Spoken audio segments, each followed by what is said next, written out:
ibadahnya seorang hamba kepada Allah tidak mengenal waktu dan tempat. Kapanpun, dimanapun, dia harus beribadah kepada Allah Subhanahu wa Ta'ala. Harga diri seorang mukmin itu di sisi Allah lebih besar daripada kehormatan Ka'bah sendiri. Nah, nikmat seorang mukmin lebih besar daripada itu. Man amila li akhiratihi kafahullahu amra dunia. Barang siapa yang beramal untuk akhiratnya, Allah akan cukupkan baginya urusan dunianya. Berjuang dengan harta untuk membela agama Allah Subhanahu wa Ta'ala, hendaklah menjadi penopang terhadap dakwah ini, bukan sebaliknya yang menghalangi dakwah ini, tapi jadilah keluarga muslim. Assalamualaikum warahmatullahi wabarakatuh.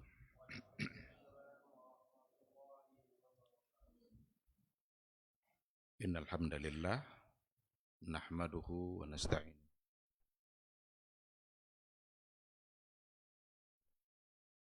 ati a'malina may yahdihillahu fala mudhillalah wa may yudlilhu falan tajida lahu waliyyan mursyida.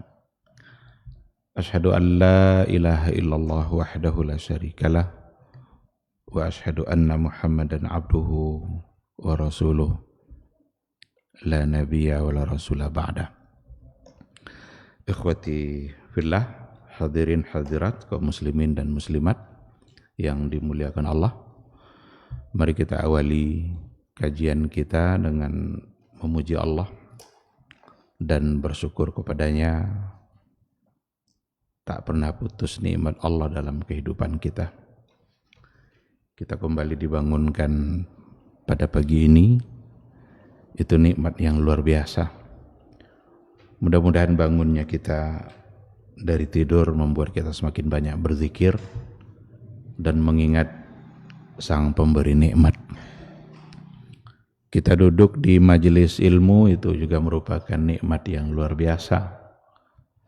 Dan setiap kali ada nikmat yang diberikan oleh Allah Subhanahu wa Ta'ala, itu artinya Allah ingin memberikan nikmat yang berikutnya jika kita bersyukur.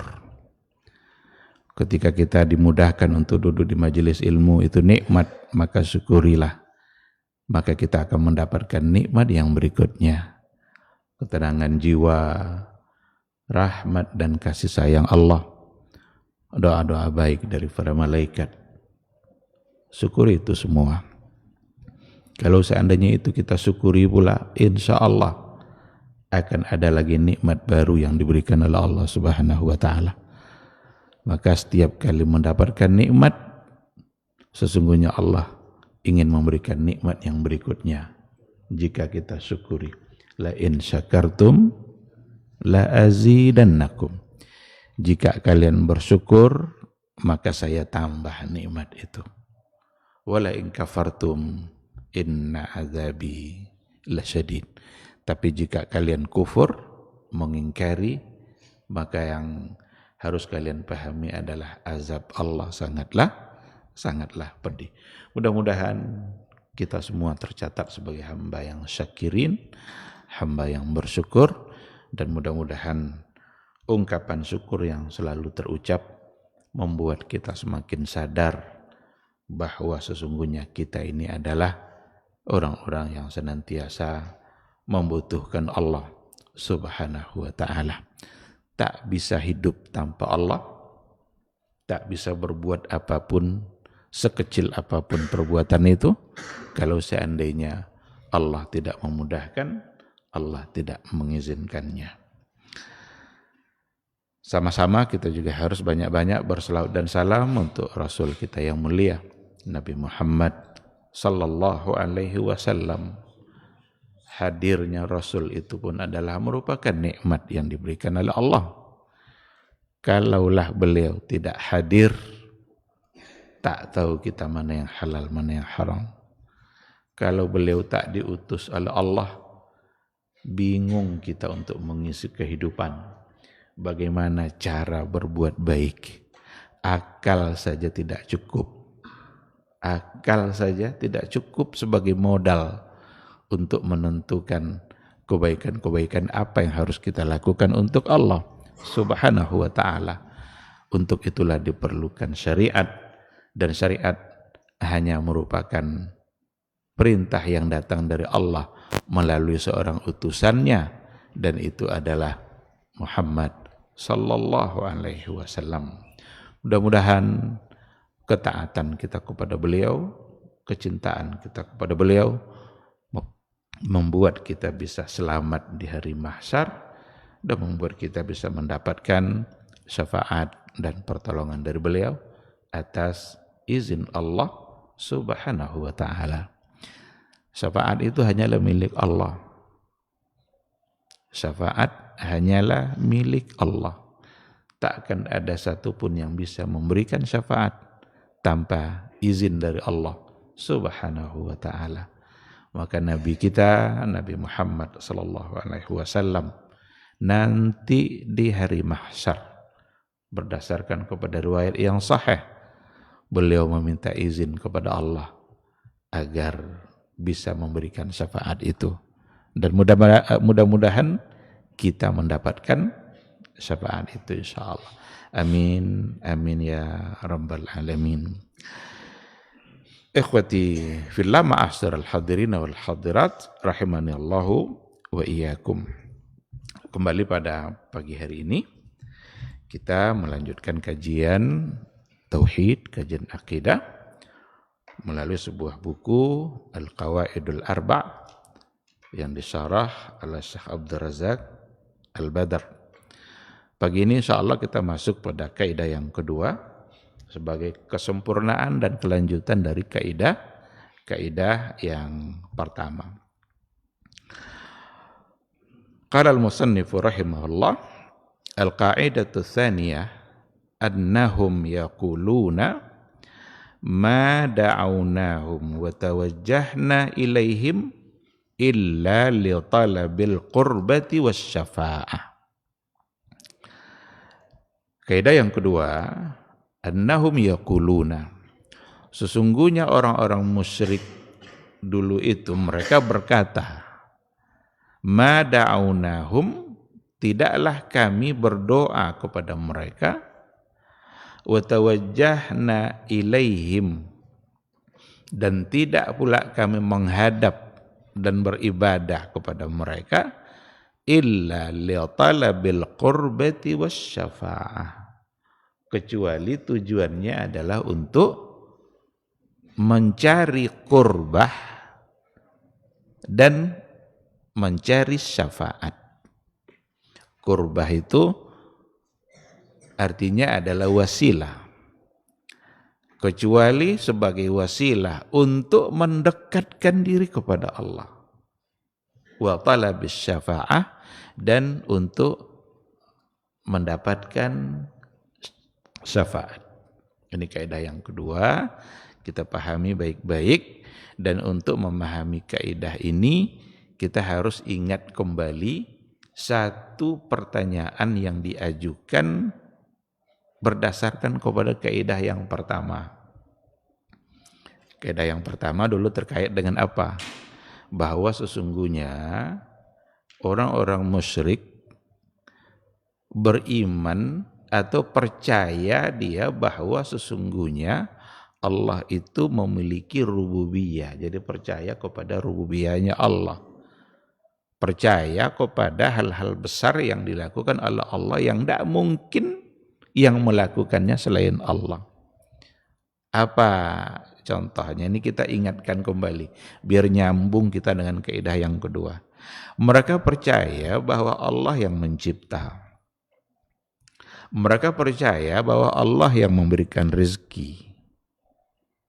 Mereka orang-orang musyrik itu percaya bahwa Allah yang mengatur alam. Mereka percaya bahwa Allah yang menghidupkan dan Allah yang mematikan. Itu semua adalah bentuk dari rububiyah. Lalu pertanyaannya adalah, kalau memang mereka percaya Allah pemberi rezeki, Allah yang menciptakan, Allah yang mengatur alam, Allah yang memberikan segala-galanya, menghidupkan dan yang mematikan, Lalu untuk apa mereka menyembah patung? Untuk apa mereka pergi beriktikaf di depan patungnya? Untuk apa mereka menyumbangkan hewan disembelih untuk patungnya? Apakah mereka yakin patung itu menghidupkan? Tidak. Apakah mereka yakin bahwa patung itu yang akan memberikan rezeki? Jawabannya tidak. Apakah mereka yakin bahwa patung-patungnya itu yang mengatur alam?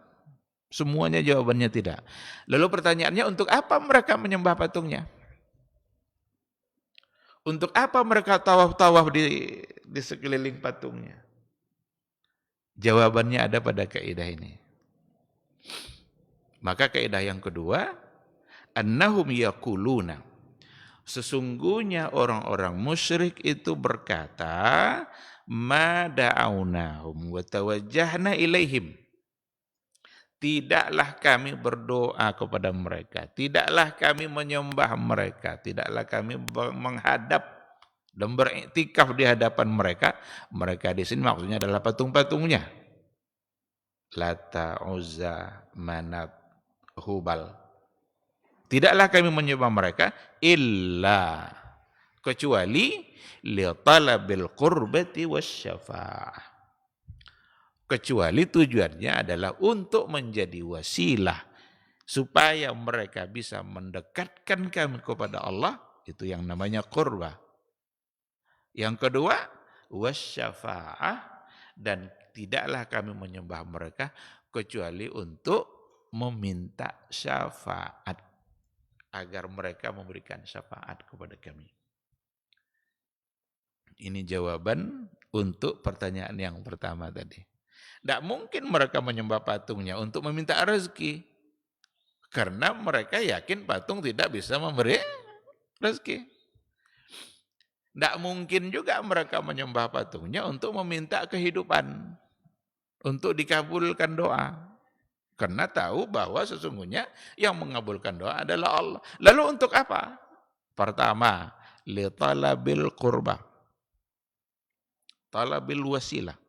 Untuk sebagai wasilah mereka bisa mendekatkan kami kepada Allah.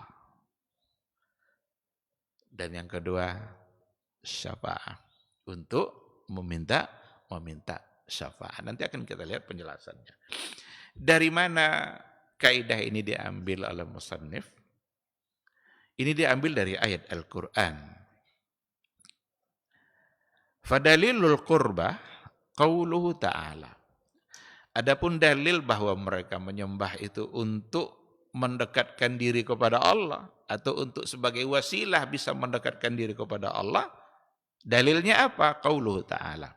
Firman Allah Subhanahu wa ta'ala, "Wallazina ittakhadhu min dunihi awliya ma na'buduhum illa liyuqarribuna ila Allahi zulfa."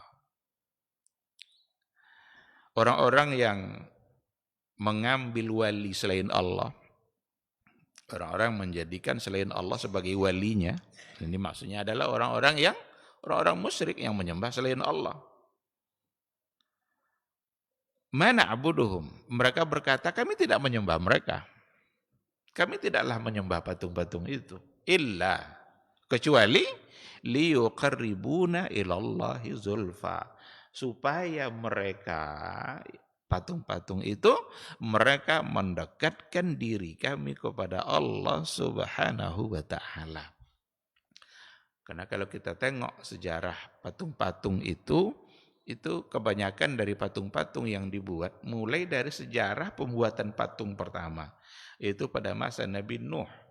Karena itu awal dari kesyirikan. Sebelumnya tidak pernah ada kesyirikan. Awal kesyirikan itu ada pada masa Nabi Nuh. Pada masa Nabi sebelumnya, Adam, Idris, itu tidak ada kesyirikan. Ada kemaksiatan, tapi tidak dalam bentuk syirik.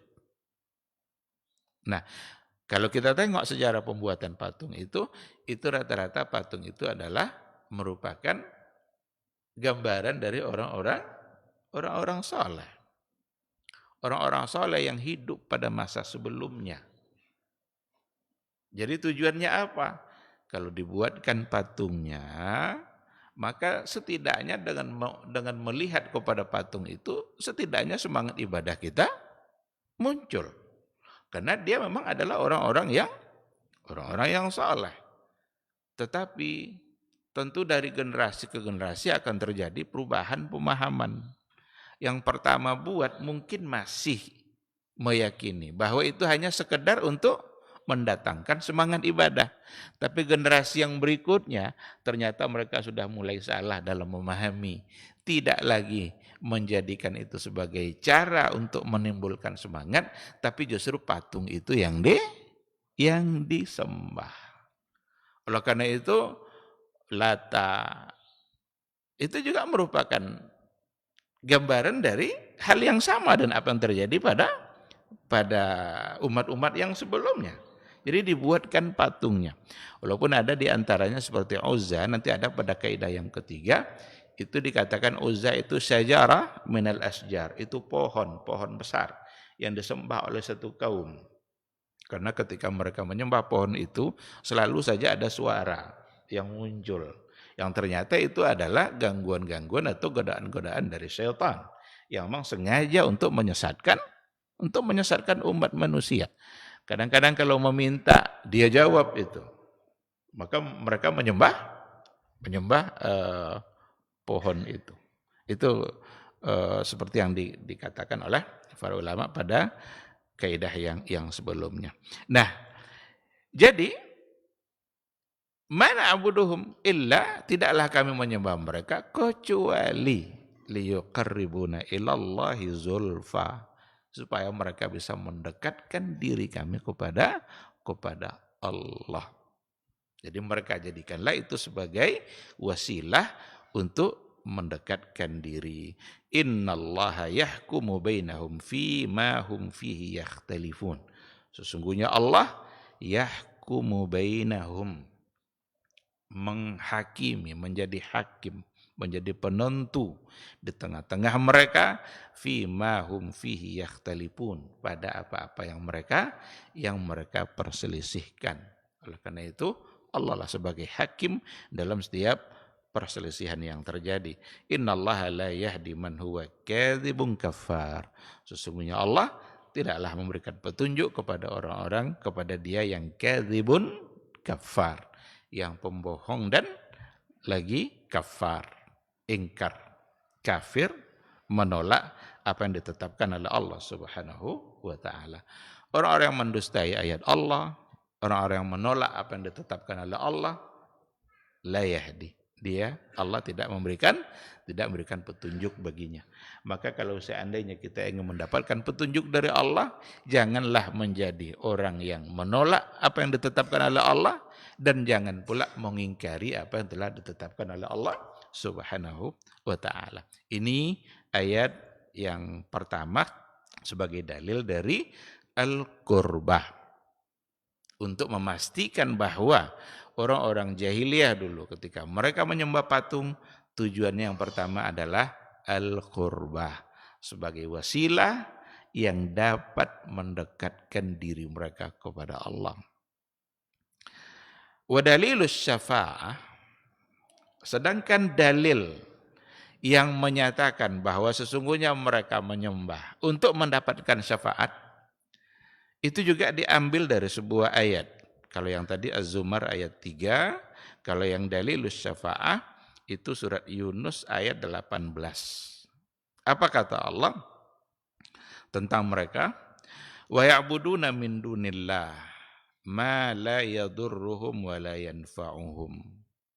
Mereka, orang-orang jahiliyah, ya'buduna min dunillah, mereka menyembah selain Allah, ma la yadurruhum wa la yanfa'uhum, sesuatu yang tidak dapat memberikan mudarat kepada mereka dan sesuatu yang juga tidak dapat memberikan manfaat kepada mereka.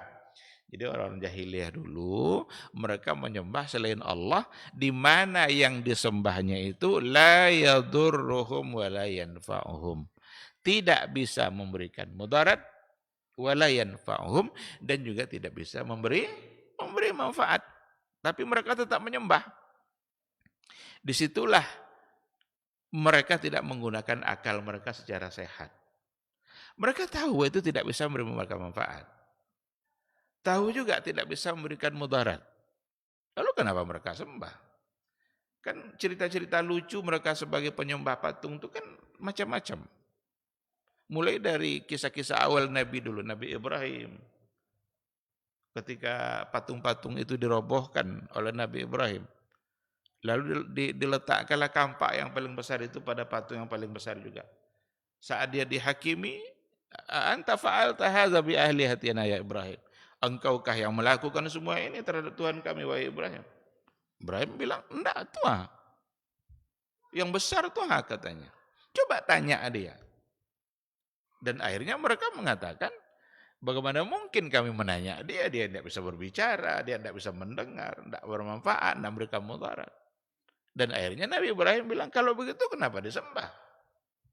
Jadi sejarah penyembah-penyembah patung itu memang lucu-lucu. Mereka sangat paham, la yadurru wa la yanfa'. Kayak kisah terakhir Amr ibn Jamuh yang kita sampaikan pada pertemuan yang terakhir. Ketika Tuhannya sering hilang di malam hari. Dia ambil oleh anak-anak kabilahnya. Diletakkan di sampah, di kotoran-kotoran. Udah 3 kali hilang. Malam yang keempatnya dikasihnya Tuhannya itu pedang.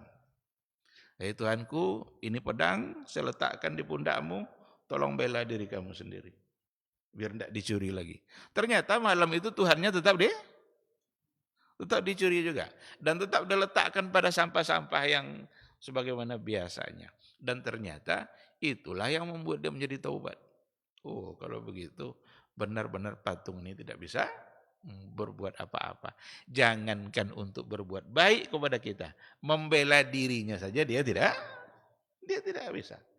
Sama pedang-pedangnya pun hilang.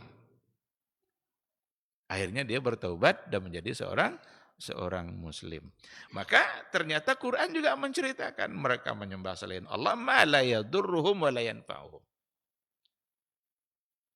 Wa yaquluna haula'i syufa'auna indallah. Dan mereka berkata, haula'i, mereka itu, patung-patung yang kami sembah itu, syufa'auna indallah.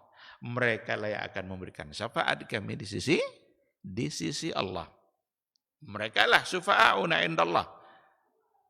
Berarti dari ayat ini dapat kita pahami bahwa mereka yang menyembah patung, tujuannya adalah supaya patung itu dapat memberikan syafaat bagi mereka di sisi Allah Subhanahu wa ta'ala. Qul atunabbi'una Allah bima la ya'lamu fis samawati wala fil ard. Apakah kamu memberitahukan kepada Allah tentang hal-hal yang dia sendiri, patung-patung tadi, la ya'lam fis samawati wala fil ard. Enggak tahu apa yang ada di langit, apa yang ada pada yang di bumi. Subhanah, maha suci Allah dari semua bentuk kesyirikan yang mereka lakukan. Subhanah wa ta'ala amma yusyrikun. Mereka pula yang ingin memberitahukan sesuatu kepada Allah. Mereka pula yang ingin mengatakan bahwa patung-patung itu nanti akan memberikan syafaat bagi mereka di hadapan Allah. Berarti mereka memberikan sesuatu, menyampaikan sesuatu yang ternyata tentu saja semua sudah ada dalam ilmu Allah Subhanahu wa ta'ala. Maka dalam kaidah ini nanti diberikan juga penjelasan tentang hakikat dari sebuah syafaat itu apa. Syafaat yang dijanjikan itu seperti apa. Ada syafaat yang dibolehkan atau ada syafaat yang memang ditetapkan oleh Al-Quran untuk kita dapatkan, dan ada yang syafaat yang manfiyah yang Allah sendiri menafikan karena tidak ada syafaat kecuali atas izin Allah dan tidak akan ada yang memberikan syafaat. Syafaat itu kecuali memang benar-benar orang-orang yang mendapatkan syafaat adalah orang-orang yang dimuliakan dan diridhai oleh Allah Subhanahu wa ta'ala. Ikhwati fillah, ma'asyiral hadirin wal hadirat, rahimani Allahu wa iyyakum. Seperti yang kita katakan di awal tadi bahwa sesungguhnya kaidah ini merupakan jawaban dari sebuah pertanyaan yang muncul di akhir kaidah pertama yang sudah kita bahas. Inilah jawabannya. Pertanyaannya saya ulang kembali. Kalau memang mereka yakin bahwa patung itu tidak bisa menghidupkan, tidak bisa mematikan, tidak bisa memberi rezeki, tidak bisa mengatur, tidak menghidupkan, lalu untuk apa mereka menyembahnya? Berarti untuk dua hal. Mereka menyembah untuk dua hal. Mereka tawaf karena berbagai macam cara pengibadahan yang mereka lakukan. Ada yang tawaf, ada yang menyumbangkan hewan disembelih. Disembelihnya hewan di samping patung-patungnya itu, lalu kemudian dilumuri darahnya itu ke kaki-kaki patungnya itu. Tujuannya untuk sesembahannya. Padahal mereka yakin sekali bahwa patung tidak bisa berbuat apa-apa. Bahkan la yadurru wa la yanfa. Tapi kenapa mereka sembah? Untuk dua hal. Pertama, lil qurbah. Untuk menjadi wasilah. Yang kedua, li talabis syafa'ah. Untuk berharap mendapatkan syafaat. Dan dalilnya sangat jelas sekali apa yang dikatakan oleh Allah Subhanahu wa taala bahwa sesungguhnya tujuan pertama adalah al-qurbah. Mari kita lihat satu persatu. Yang pertama adalah al-qurbah. Yang pertama adalah al-qurbah. Wa ma'na al-qurbah, arti dari al-qurbah itu adalah litakuna wasilatan wa wasitatan lana indallah. Itu arti qurbah.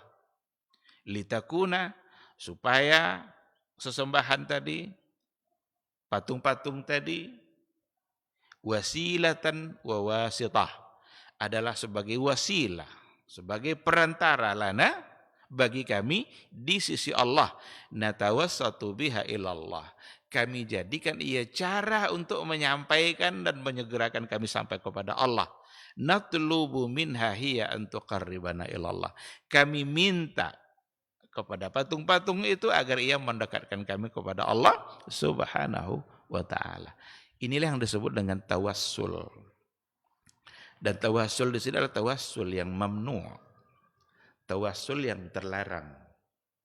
Tawassul itu kan mencari wasilah untuk bisa mendekatkan diri kepada Allah. Dan apa yang mereka lakukan orang-orang jahiliyah itu merupakan tawassul yang salah. Karena mereka melakukan tawassul kepada hal-hal yang tidak bisa mendekatkan diri mereka kepada Allah. Patung tidak mendengar. Dipanggil dia tidak menjawab. Diminta dia tidak bisa memberi. Tidak ada manfaat yang bisa dia berikan. Bahkan tidak bisa memberikan mudarat. Lalu kenapa harus itu dijadikan wasilah? Hanya karena dia adalah merupakan patung dari orang-orang yang saleh. Maka itu merupakan perbuatan yang salah. Karena itu dalam kajian akidah, salah satu dari bab yang ada pada kajian akidah, itu persoalan bertawassul. Bagaimana kita bertawassul kepada Allah Subhanahu wa taala atau menjadikan wasilah menuju Allah. Dan ini yang terlarang. Pertanyaannya, apakah ada tawassul yang dibolehkan? Karena kalau dikatakan ini dilarang, berarti ada yang dibolehkan. Dan para ulama salaf telah memberikan penjelasan yang cukup luas dalam persoalan ini. Karena tawassul ada yang boleh dan ada yang terlarang. Kalau boleh, tidak masalah kita lakukan. Melakukan sesuatu membuat kita semakin cepat dekat dengan Allah atau membuat doa kita semakin didengar oleh Allah. Itu bisa. Ada yang dibolehkan. Apa contoh yang dibolehkan? Saya kira ini bahasan juga sudah sering kita bahas, tapi ini karena masalah akidah nggak apa-apa kalau kita ulang-ulang. Ada yang dibolehkan. Apa contohnya? Bertawassul dalam doa kita dengan menyebut nama-nama dan sifat-sifat Allah. Itu tawassul yang masyru'. Tawassul yang dibolehkan. Sebelum kita sampaikan doa kita puji-puji Allah dengan menyebut nama dan sifat-sifatnya. Nabi pun melakukan itu. Ketika sahabat bertanya, Nabi juga mengajarkan itu. Apa contohnya? Aisyah Ummul Mukminin radhiyallahu anha bertanya kepada Rasul, apa apa kata Aisyah? Ya Rasulullah, andaikan malam ini malam Lailatul Qadar. Andaikan malam ini malam Lailatul Qadar, apa doa yang paling tepat untuk saya ucapkan? Apa jawaban Nabi? Katakan wahai Aisyah, Allahumma innaka afuun tuhibbul afwa fa'fu anni. Katakan wahai Aisyah, ya Allah, innaka afuun.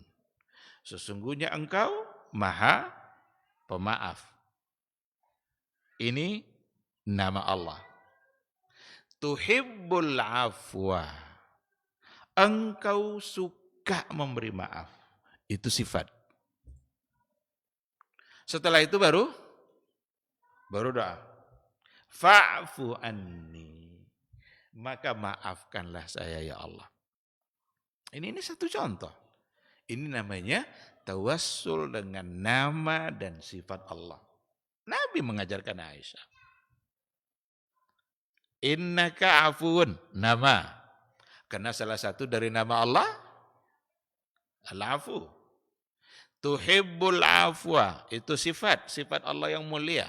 Suka memberikan maaf. Setelah disebut nama dan sifatnya, barulah disebutkan apa yang ingin kita minta. Fa'fu anni, maka maafkanlah saya ya Allah. Ternyata itulah ungkapan yang terbaik. Kalau seandainya kebetulan malam itu adalah malam Lailatul Qadar. Memuji Allah, sebut nama dan sifat-sifatnya yang mulia, lalu sampaikan permintaan kita. Oleh karena itu, salah satu dari bertawassul yang masyru', yang dibolehkan adalah ketika kita memulai doa kita dan memuji-muji Allah dengan menyebut nama dan sifat-sifatnya yang mulia. Inilah makna walillahil asmaul husna fad'uuhu biha. Sesungguhnya Allah punya nama-nama yang mulia, maka berdoalah dengan menggunakan nama tersebut. Berdoa dengan menggunakan nama maksudnya adalah bertawassul dengan menyebut nama-nama dan sifat Allah yang mulia. Ketika kita ingin minta rezeki, ya Razzaq. Ketika kita ingin disayangi, ya Rahman, wahai yang maha penyayang. Ketika taubat kita ingin diterima oleh Allah, ya Tawwab, wahai yang maha penerima taubat. Apalagi yang ingin kita minta? Itulah sebabnya Allah Subhanahu wa taala memiliki nama-nama yang mulia. Semua sifat-sifat baik itu dimiliki oleh Allah dan itu yang layak bagi dia. Jangan bayangkan sifat itu sama dengan kita. Karena kita penyayang juga, Allah penyayang juga, tapi kesamaannya hanya pada lafaznya saja. Manusia ada yang pemaaf enggak? Ada, Allah kan pemaaf juga, tapi apakah sama? Enggak, itu hanya kesamaan pada lafaznya saja. Banyak sekali sifat-sifat yang dimiliki oleh Allah dan nama-nama baik yang dia miliki, semua itu pantas untuk kita jadikan tawassul dalam doa. Itu satu di antara tawassul yang dibolehkan. Atau kita bertawassul dan menyebut kebaikan kita. Menyebut kebaikan di hadapan Allah boleh. Yang tidak boleh itu menyebut kebaikan kita kepada orang. Menyampaikan kebaikan kepada orang itu yang bisa merusak niat kita. Tapi kalau kita sampaikan kepada Allah, tidak apa-apa. Dan ada riwayat memang. Biasanya dalam persoalan ini yang sering dijadikan hadis, yang sering dijadikan alasan pada tawassul dengan amal soleh itu kisah 3 orang yang terkurung dalam gua itu. Mereka terkurung di dalamnya, ditutup oleh batu pintu guanya, masing-masing berdoa kepada Allah dengan mengingat kebaikannya.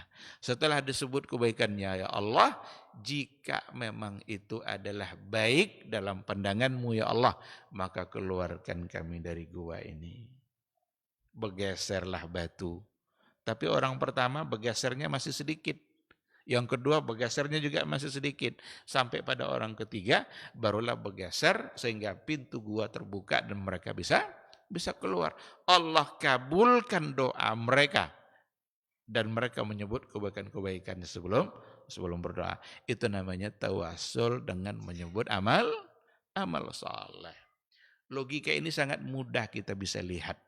Kenapa doa-doa yang mustajab itu kebanyakan ada di akhir kebaikan yang kita lakukan. Contoh, doa mustajab saat kita mau berbuka puasa. Kenapa? Karena kita sudah awali seharian dengan berpuasa, beramal saleh. Salah satu dari doa mustajab adalah ketika kita mengkhatamkan Al-Quran. Jadi kalau nanti Bapak Ibu mengkhatamkan Al-Quran dari Al-Fatihah sampai An-Nas, saat dikhatamkan itu jangan lupa berdoa kepada Allah. Minta apa yang mau kita minta. Karena salah satu dari tempat yang mustajab itu adalah waktu mustajab adalah ketika kita selesai mengkhatamkan Al-Quranul Karim. Kenapa di situ? Karena kita sudah awali dengan membaca Al-Quranul Karim. Nah, itu semua adalah gambaran dari bagaimana kebaikan-kebaikan yang kita lakukan itu sesungguhnya adalah sebuah kebaikan yang bisa membuat doa dan permohonan kita dikabulkan oleh Allah Subhanahu wa ta'ala. Sedangkan tawasul yang ketiga itu adalah meminta didoakan oleh orang-orang saleh yang masih hidup atau oleh orang-orang yang masih hidup. Itu merupakan sesuatu yang dibenarkan secara syariat. Ada kawan kita mau pergi umroh, ketemu dengan kita. Boleh enggak kita minta, akhi, kau akan pergi umroh. Di sana luar biasa sebagai sebuah kota suci, banyak tempat-tempat yang mustajab. Tolong doakan saya sampai di sana. Boleh enggak? Boleh. Nanti sampai di sana didoakannya. Allah kabulkan atau tidak, itu bukan urusan kita. Karena yang harus kita lakukan hanya apa yang menjadi kerja kita. Enggak boleh kita mencampuri kerja Allah. Dikabulkan atau tidak, itu kerja Allah. Berdoa, itu kerja kita. Jadi yang harus kita lakukan adalah kerja kita. Enggak usah kita campuri kerja Allah. Allah sudah menentukan kebaikan apa yang akan diberikan kepada siapa. Nah, seorang murid menemui syekhnya, menemui gurunya, dan dia masih hidup, dan meminta kepada syekhnya itu agar dia mendoakan dirinya. Boleh? Boleh. Kenapa boleh? Karena memang dia masih hidup dan dia masih bisa melakukan itu. Bukan meminta kepada dia. Kalau meminta kepada orangnya tidak boleh juga. Wahai Syekh, beri saya kesehatan. Wahai Syekh, beri saya ketenangan jiwa. Tidak bisa juga. Karena dia tidak bisa memberikan itu. Yang memberikan itu kan semua adalah Allah. Hanya bisa meminta agar dia mendoakan. Kalau dia mendoakan, masih bisa dia lakukan. Kalau memang dia masih hidup. Kalau sudah meninggal, apakah masih bisa dia untuk melakukan permintaan tadi itu? Jawabannya tidak bisa. Kalau sudah meninggal, maka tidak boleh lagi melakukan hal yang sama. Sekarang sudah meninggal dia. Datang ke kuburannya. Dia mau umroh nih. Syekh, saya besok mau umroh. Tolong doakan, tolong restui. Tolong doakan saya supaya selamat dalam perjalanan di umroh nanti. Dia sudah dalam kubur. Masih boleh? Jawabannya tidak. Anak mau nikah. Ayahnya sudah wafat. Datang ke kuburan ayahnya. Ayah, minggu depan saya mau nikah. Tolong direstui. Restu apa yang akan didapat dari orang yang sudah meninggal? Meminta hal-hal yang seperti itu kepada yang sudah meninggal, disitulah salahnya. Oleh karena itu, nggak boleh melakukan itu kalau dia sudah tidak hidup lagi. Jangankan sudah meninggal, dia masih hidup saja, tapi dia tidak bisa dikhitab secara langsung. Tidak bisa juga. Sekarang kita di Pekanbaru, kita punya guru besar di Jakarta. Duduk kita di sini, menghadap kiblat sambil memanggil dia, wahai guruku, tolong doakan saya. Boleh? Tidak boleh. Karena dia tidak kita khitab secara langsung. Tapi kalau ambil HP telepon dia, bisa? Bisa, karena sama dan bicara secara langsung. Apakah kalau kita duduk menghadap kiblat di sini, dia tahu hal yang gaib? Apakah dia akan mendengarkan ucapan kita? Kalau kita meyakini bahwa dia juga mendengarkan ucapan kita, itu sudah menjadi satu kesalahan. Jadi mengkhitab dia dengan cara yang dia tidak mampu untuk melakukan. Nah, jangankan sudah meninggal, masih hidup saja, tapi gaib dari kita. Yang gaib ini kan urusan Allah. La ya'lamul ghaiba illallah. Tidak ada yang tahu yang gaib kecuali hanya Allah. Maka orang-orang yang kalau seandainya datang kepada kuburan kiai, kuburan wali, kuburan-kuburan yang dianggap keramat, lalu melakukan hal-hal yang seperti tadi. Mungkin mereka menyembelih sesuatu di samping kuburnya. Mungkin mereka tawaf di sekeliling kuburnya. Banyak sekali kisah-kisah orang-orang sufi yang tawaf di kuburan-kuburan para wali itu. Buat apa mereka tawaf? Apakah mereka yakin wali itu akan memberikan rezeki? Apakah mereka yakin bahwa wali itu akan mengabulkan doa? Apakah mereka yakin bahwa para wali yang sudah meninggal itu yang akan nanti memberikan kehidupan dalam hidupnya, memberikan rezeki kebaikan dalam hidupnya? Jawabannya tidak. Lalu untuk apa mereka lakukan? Al-qurbah, wasilah. Sama enggak perbuatan itu dengan orang jahiliyah tadi itu? Yang ketika mereka menyembah patung, ketika mereka tawaf pada patungnya, ketika mereka sembelih kambing lalu dilumuri darah di kaki patungnya, yakinkah mereka patung itu menghidupkan, mematikan, beri rezeki? Jawabannya tidak. Lalu kenapa mereka lakukan? Al-qurbah wasyafa'ah. Al-qurbah. Disinilah kalau kita menemukan penjelasan-penjelasan para ulama dalam kajian akidah yang menyamakan mereka-mereka yang datang ke kuburan-kuburan para wali itu, disamakan dengan mereka menyembah patung, disinilah logikanya. Disinilah ketemunya. Kenapa disamakan? Dan berapa banyak mereka yang melakukan hal itu. Duduk berjam-jam di sana. Duduk berjam-jam itu namanya etikaf. Mereka dulu beretikaf juga di hadapan patungnya. Buat apa mereka duduk berjam-jam di sebuah kuburan? Kalau bukan karena ada satu hal. Ini kalau diberikan penjelasan seperti ini kadang-kadang ada pula syubhatnya. Dianggap orang-orang yang menyampaikan perkara seperti ini, dianggap melarang orang untuk ziarah kubur.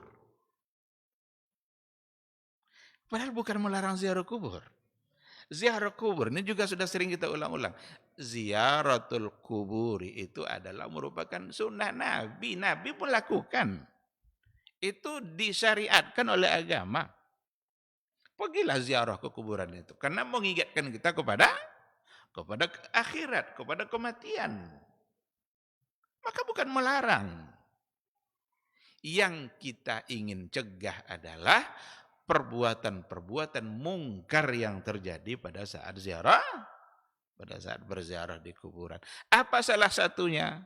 Salah satunya adalah menjadikan kuburan tersebut tempat meminta bukan kepada ahli kuburnya, tetapi sebagai wasilah supaya doanya lebih cepat didengar oleh Allah Subhanahu wa taala. Kalau langsung pula dia meminta kepada kuburan itu lebih parah pula lagi.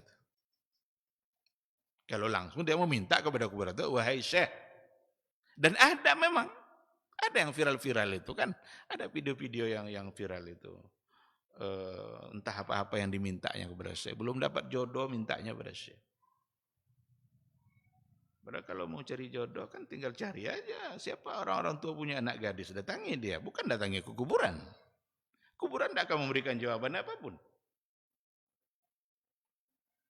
Nah, sekedar menjadi wasilah saja, meyakini bahwa dengan menyampaikan doa di samping dia akan lebih cepat didengar oleh Allah, itu saja sudah mengikat Allah dengan satu ketentuan yang Nabi tidak mengajarkan. Seolah-olah Allah mengabulkan itu mesti melalui Syekh Neha. Kalau tidak disebut-sebut nama dia nanti Allah tidak kabulkan. Kenapa kita batasi pengkabulan doa dari Allah dengan cara seperti tadi? Padahal Allah sendiri tidak ingin untuk seperti itu, karena itu merupakan perbuatan syirik. Allah bebas untuk menentukan siapa yang akan dia kabulkan doa, apa yang dia minta, tanpa membuat dia terikat dengan yang lain. Kadang ada sesuatu yang ironis juga memang. Ada yang bertentangan dalam sebuah keyakinan. Di satu sisi, kalau dikatakan, nah ini dalam perdebatan akidah juga ini. Di satu sisi, kalau dikatakan umpamanya begini, Ar-Rahmanu 'alal 'arsy istawa. Allah berada di atas aras. Lalu dibantah kadang dengan ayat, wa iza sa'alaka 'ibadi anni fa inni qarib. Jika hambaku bertanya kepada engkau wahai Muhammad, katakan saya dekat. Dijadikan ayat ini sebagai bantahan terhadap Ar-Rahmanu 'alal 'arsy istawa. Karena Allah bilang dia dekat. Tapi orang-orang yang menganggap yakin dia bahwa Allah itu dekat, tapi pas berdoa dia pergi ke kuburan. Ada enggak semacam pertentangan itu? Kalau memang Allah itu dekat, itu rata-rata yang berdoa kepada Allah di kuburan tadi itu, yang menjadikan kuburan wali sebagai wasilah itu rata-rata ayat ini menjadi keyakinan betul sama dia. Dan memang itu adalah ayat Al-Quran. Iza sa'alaka ibadi anni fa inni qarib. Dijadikan cara untuk memantah Ar-Rahmanu 'alal 'arsy istawa. Oh, enggak mungkin itu berada di atas aras karena dia sendiri bilang dia dekat. Sekarang, kalau memang dia dekat, kenapa harus pergi ke kuburan tuh? Kenapa tidak langsung saja? Berarti Allah jauh. Kadang-kadang terjadi pertentangan antara satu perbuatan dengan keyakinan yang lain terhadap ayat yang ada. Nah, oleh karena itu yang paling selamat ikut saja apa yang menjadi panduan Rasulullah SAW yang disampaikan oleh dia kepada para sahabatnya dan dipahami secara turun-temurun sampai kepada generasi kita oleh para ulama, bahwa sesungguhnya perbuatan-perbuatan seperti yang tadi ternyata kalau dalam berdoa itu merupakan sesuatu yang salah, sama saja dengan apa yang dilakukan oleh orang-orang jahiliyah ketika mereka menyembah patungnya, ketika mereka berdoa di hadapan patungnya, padahal mereka sangat yakin patung itu la yadur wa la yanfa. Tidak ada mudaratnya, tidak ada manfaatnya. Hanya untuk tujuan al-qurbah, untuk tujuan sebagai wasilah. Dianggaplah patung itu yang mendekatkan dirinya kepada Allah Subhanahu wa taala. Dianggap juga lah para aulia, para wali-wali ini yang dianggap untuk bisa mendekatkan diri mereka kepada Allah atau menyampaikan doa mereka kepada Allah Subhanahu wa taala. Itulah sebabnya dikatakan perbuatan-perbuatan yang dilakukan oleh mereka itu Allah sendiri yang mengatakan sebagai ittikhazul andadi wal wasaid bainahum wa bainallah.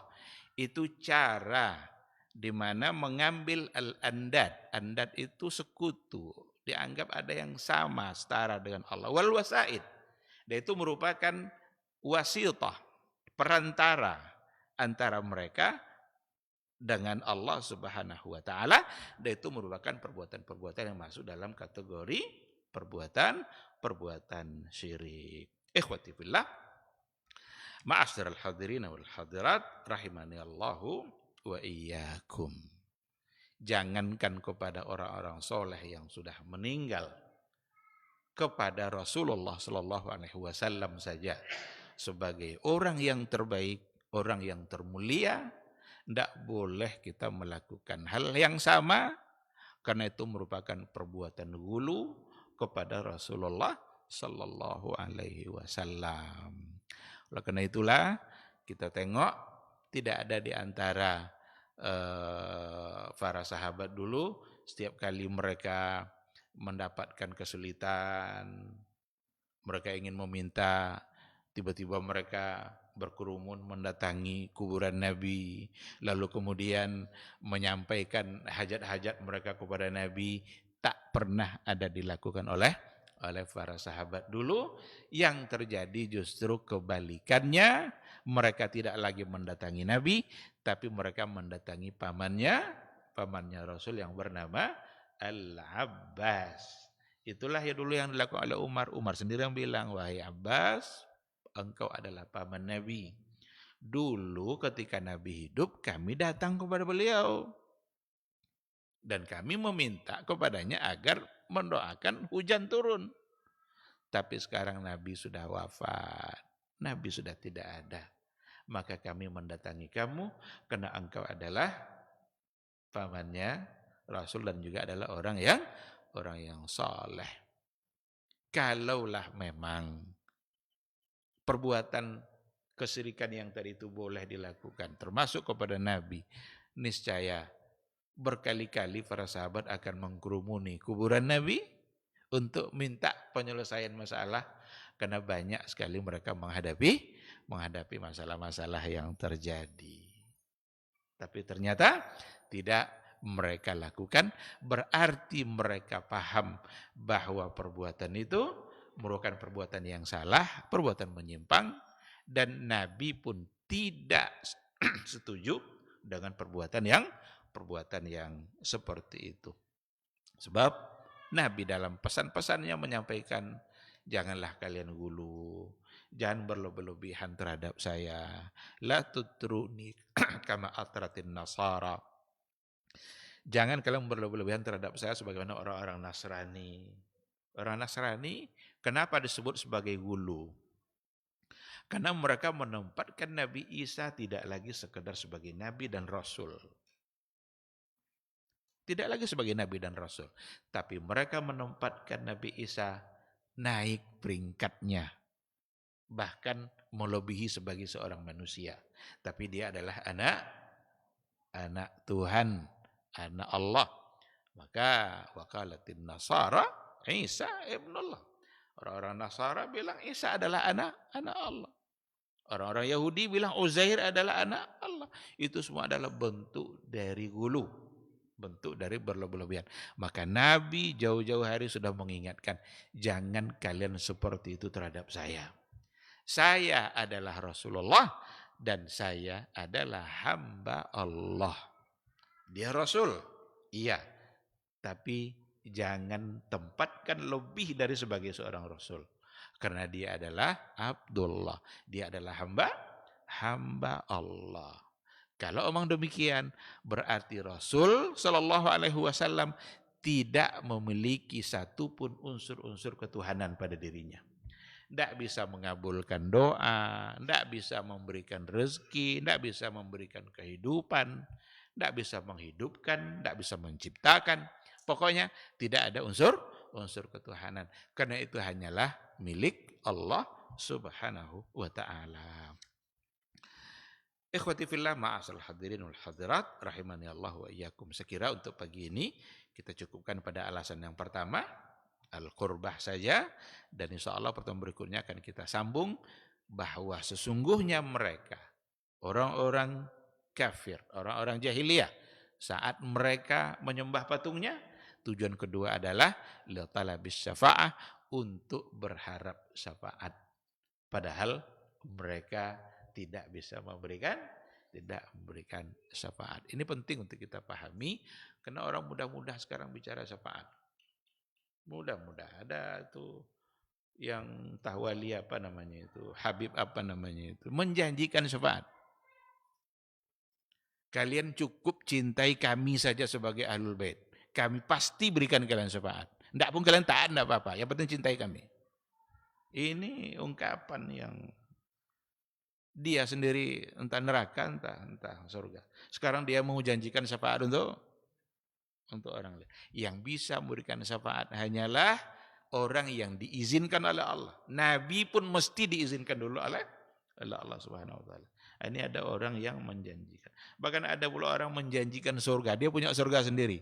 Akan memasukkan orang ke dalam surganya nanti kalau dia mencintainya. Nah, jadi banyak sekali kerusakan-kerusakan akidah di akhir zaman yang memang harus diluruskan. Harus diluruskan. Kita bicara kesalahan pemikiran dan tidak menuduh individu. Nah, ini perlu diapakan terus, digaungkan terus karena kita merubah kesalahan apa yang terjadi. Adapun untuk menghukumi seseorang itu tentu tidak akan semudah itu dan kita serahkan kepada Allah Subhanahu wa taala. Insyaallah kita sambung pada penjelasan tentang syafaat di pertemuan yang akan datang insyaallah. Terima kasih. Kalau seandainya ada hal-hal yang perlu untuk dipertanyakan, dipersilakan. Silakan. Assalamualaikum warahmatullahi wabarakatuh.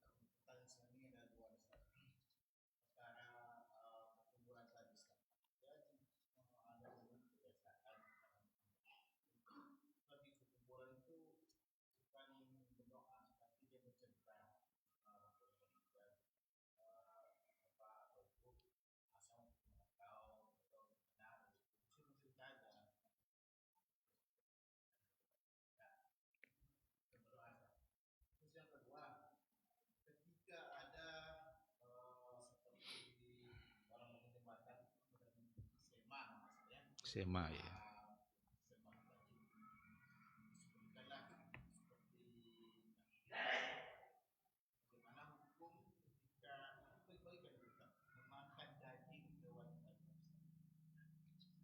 Iya. Assalamualaikum warahmatullahi wabarakatuh. Yang pertama, dia tidak berdoa tapi dia bercerita saja. Dia mau merantau, dia datang kepada ayahnya, ayahku, insyaallah besok saya pergi merantau. Kira-kira untuk apa dia menceritakan itu? Apa yang ada di keyakinan dia, di hatinya apa yang ada ketika menceritakan itu kepada orang yang sudah meninggal tadi? Ada enggak satu keyakinan yang terbersit di hatinya atau cuma cerita-cerita aja? Kalau cuma cerita-cerita aja kayaknya kurang sehat akalnya. Orang yang hidup aja belum pasti mendengarkan cerita kita. Ini orang hidup sesama kita, ini bercerita kita tentang kita pada dia. Belum pasti didengarkannya. Padahal dia masih bisa mendengar. Nah, ini untuk orang-orang yang memang wa ma anta bimusmi'in man fil qubur. Engkau tidak lagi mampu membuat orang di kubur itu bisa mendengar. Dan jangan dipertentangkan nanti ketika Nabi menjawab salam nanti kan berarti bisa mendengarkan kan itu yang selalu ini.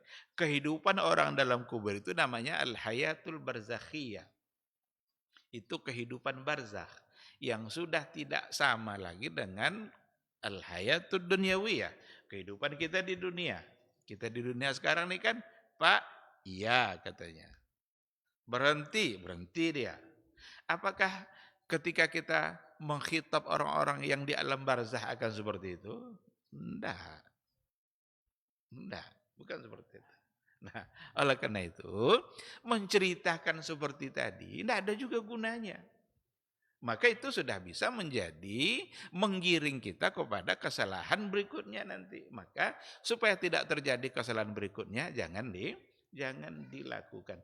Mintalah kepada Allah Subhanahu wa taala supaya safar kita kalau akan merantau nanti dimudahkan oleh Allah, dan saat safar itu saat diantara doa juga dikabulkan oleh Allah. Doakan orang tua kita yang sudah meninggal. Buat apa ngelapor ke dia? Apa yang akan didapat kalau sudah ngelapor ke dia gitu?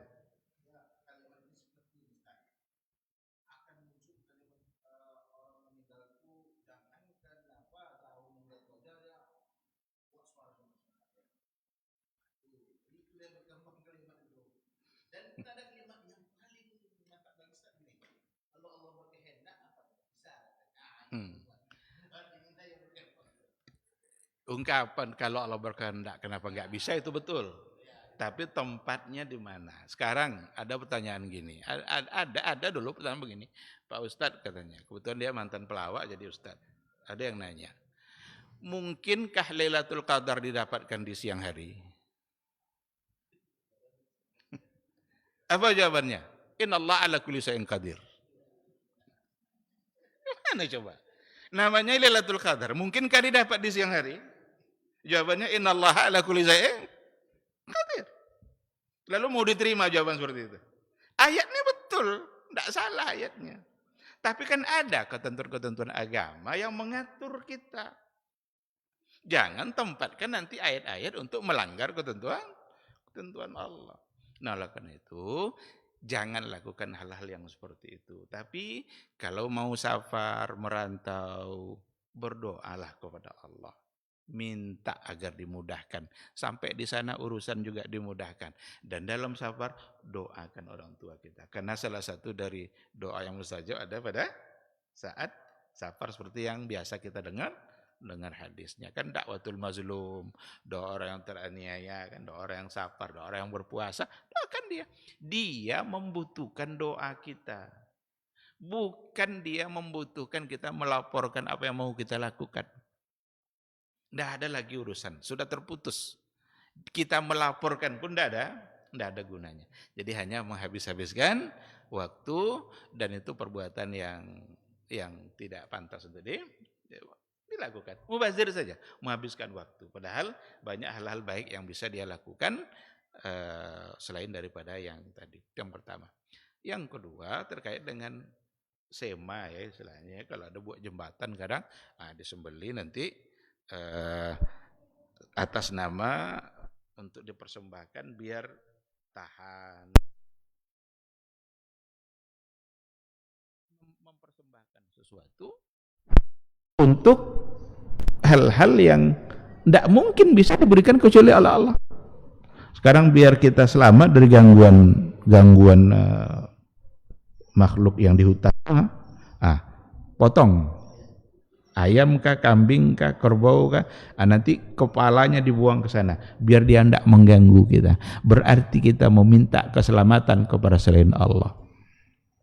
Padahal yang memberikan keselamatan adalah Allah aja, namanya As-Salam. As-Salam itu memberikan keselamatan. Berarti hanya Allah yang bisa memberikan kita keselamatan. Tidak akan selamat kita dari apapun kecuali Allah menghendaki. Apa yang telah ditetapkan oleh Allah itu yang akan terjadi pada kita. Nah sekarang dibuatlah jembatan, biar tidak cepat rusak, biar tahan lama, biar selamat orang-orang lewat, maka letakkan di tiang ini kepala kerbau. Apakah keselamatan ditentukan oleh itu? Tidak. Allah yang menentukan. Dan hewan yang disembelih untuk tujuan selain Allah, maka haram untuk dimakan. Karena wa ma uhilla bihi li ghairillah. Hurrimat alaikumul maitatu waddamu walahmul khinzir wa ma uhilla bihi li ghairillah. Sesuatu yang disembelih untuk tujuan selain Allah. Untuk tujuan selain Allah apa maksudnya?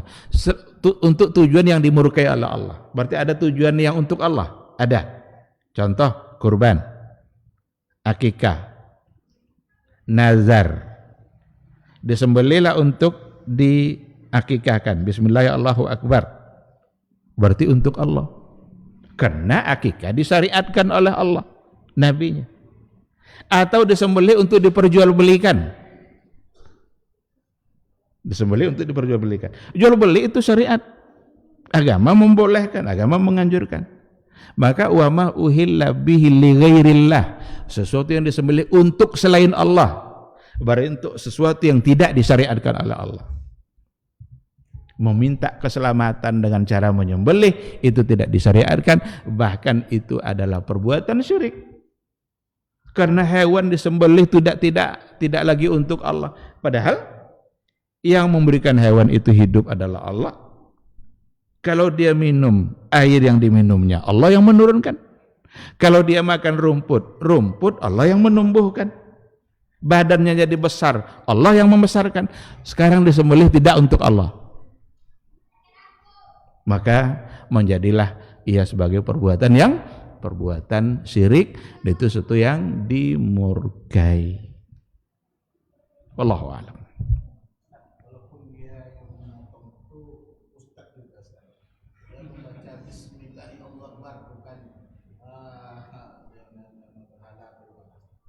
Sekarang tujuannya untuk apa?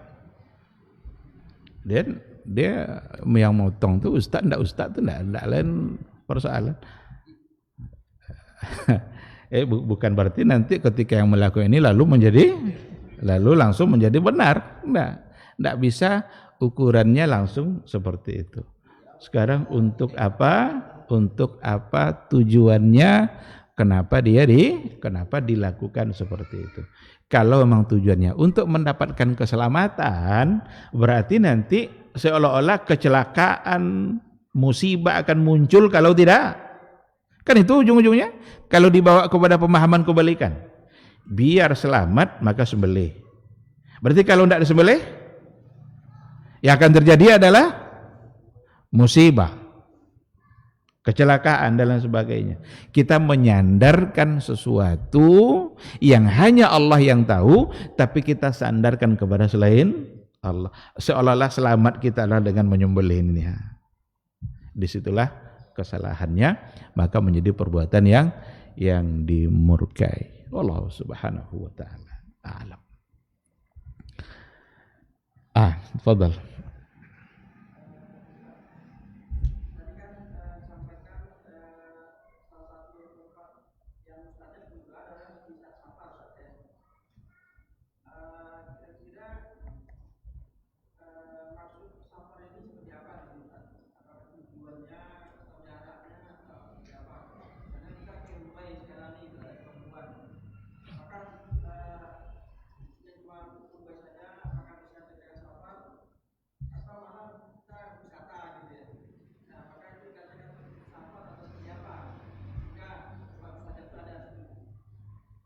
Iya. Yang pertama, istilah safar, kata safar itu hanyalah istilah untuk perjalanan jarak jauh. Itu safar. Mana Pak? Saya mau safir ke kantor wali kota, tidak safar. Karena tidak perjalanannya jarak jauh. Kenapa safar itu hanya untuk perjalanan jarak jauh? Karena kata safara, setiap kata yang asalnya sin fa ra, safara, ini dalam ahli bahasa, kata ahli bahasa, di situ pasti mengandung makna terbuka atau membuka, kata safara. Maka imra'atun safirah, imra'atun safirah itu safara, safirah itu artinya perempuan yang mukanya, wajahnya terbuka. Safir itu artinya kedutaan besar, duta besar. Orang yang dikirim ke negara lain jadi duta besar. Kenapa disebut safir? Karena dia akan membuka hubungan kerjasama antar dua negara, hubungan politik. Pokoknya ada makna terbuka. Nah, kenapa safar untuk perjalanan jarak jauh disebut safar? Karena dia akan membuka tabiat seseorang. Kalau mau tahu tabiat kawan kita yang sesungguhnya, safarlah sama dia agak seminggu. Tahu aslinya. Dia pelit, dia pemarah, dia pokoknya keluar tabiat aslinya. Maka namanya safar. Dan istilah safar memang hanya untuk perjalanan jarak jauh. Sehingga kapan boleh jamak qasar? Kalau dia safar. Kalau ke kantor gubernur boleh jamak qasar? Enggak, karena belum safar. Karena dia tidak perjalanan jarak jauh. Lalu safar seperti apa? Kalau dikaitkan dengan yang tadi, tentu saja adalah safarut ta'ah. Safar untuk ketaatan. Umroh, dia pergi umroh umpamanya.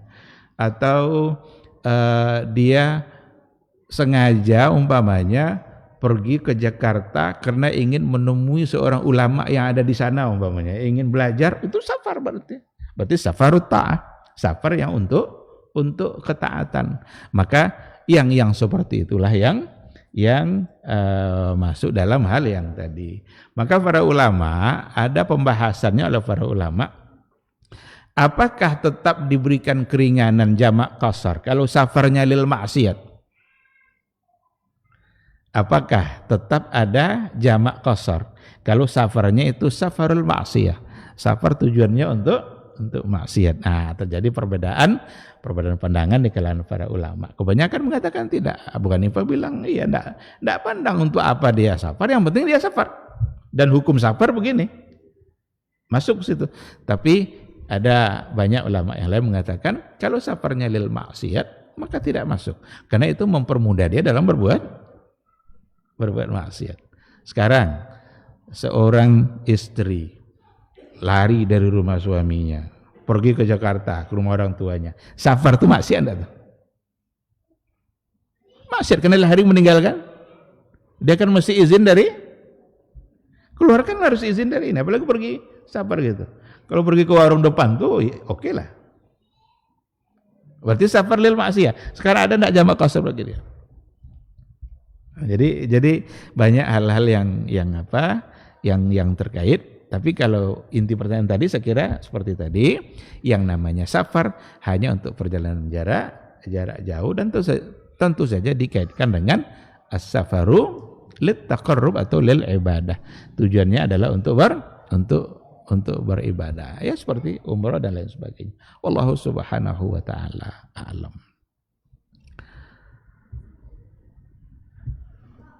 Masih ada, silakan.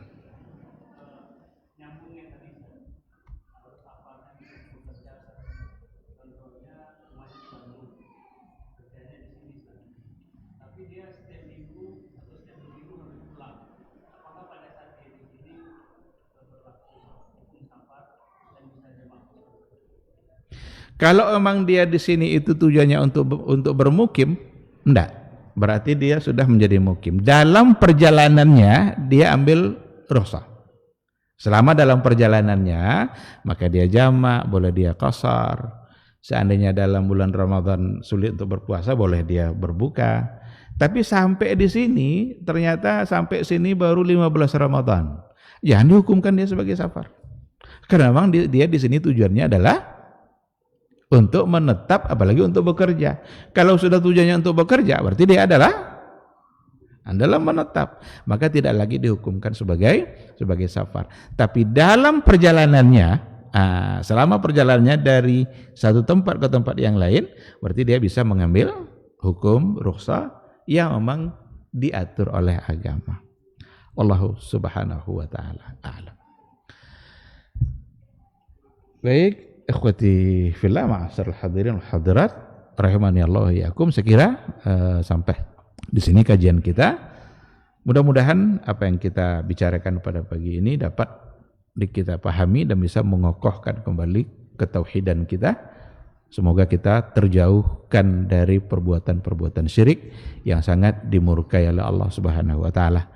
Dan semoga Allah memudahkan kita untuk tetap mengaji dan melanjutkan bahasan-bahasan berikutnya, di mana nanti kita akan bahas soal persoalan syafaat, hakikatnya seperti apa dan bagaimana. Subhanakallahumma bihamdika asyhadu an la ilaha illa anta astaghfiruka wa atubu ilaik. Wassalamualaikum warahmatullahi wabarakatuh. Ibadahnya seorang hamba kepada Allah tidak mengenal waktu dan tempat. Kapanpun, dimanapun, dia harus beribadah kepada Allah Subhanahu wa ta'ala.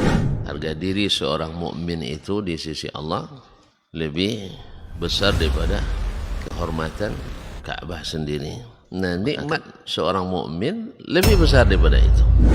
Man amila li akhiratihi kafahullahu amra dunia. Barang siapa yang beramal untuk akhiratnya, Allah akan cukupkan baginya urusan dunianya. Berjuang dengan harta untuk membela agama Allah Subhanahu wa taala hendaklah menjadi penopang terhadap dakwah ini. Bukan sebaliknya yang menghalangi dakwah ini, tapi jadilah keluarga muslim yang menopang dakwah Islam. Kenikmatan dunia ini lebih remeh dari sekedar sayap seekor nyamuk. Tidak patut bagi seorang yang beriman bersedih ketika tidak mendapatkan kenikmatan dunia. Nabi SAW katakan, la tahkiranna 'anil ma'rufi syai'a walau an talqa akhaka biwajhin tariq.